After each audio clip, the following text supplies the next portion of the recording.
dia domingo, com nós de primeira carreira, com nós toca nós para nós correr, me alogra vai final entre 80 e pico, 83 corredores, mais ou menos, e me alogra vai final e chega em top 8 do mundo.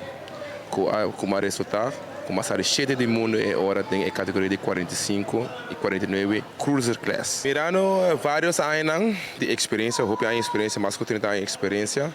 É algo que tem que toque para preparar o mês, tem o mês diretor, etc. Permite que a experiência como tem, me saque como está assim e mindset.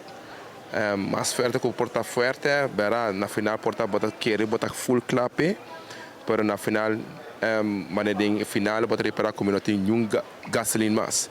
Para na final de 3 qualificações, 180 e 160, me estava trabalhando bastante bom com a ponemi puxa e net de semifinal mas ali de 4 lugares, como para vai final hora. So, anche me está sentindo que a preparação está para bom. Para me saco falta ainda para me conseguir voar com a idade que não, para conseguir ir por de queda de condição e fazer o treino segundo o tempo também. Agora que verá,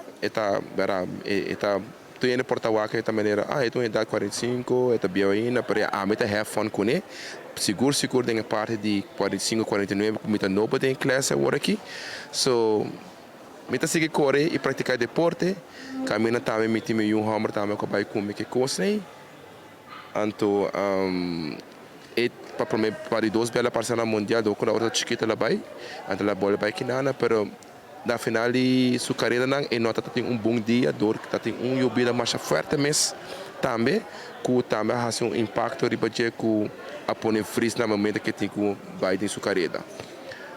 So, essa é a maneira de para a experiência que seguro não está ribe. A minha sempre tem vários belo mundial e também a experiência e next year Dinamarca se porta mais preparado mentalmente, fisicamente para por lograr aqui também melhor carreira para lograr a carreira mundial. Você weekend de competência? Sim.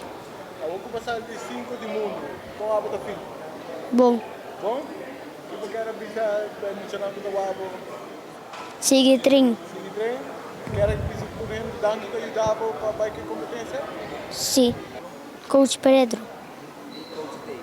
E Coach Dave.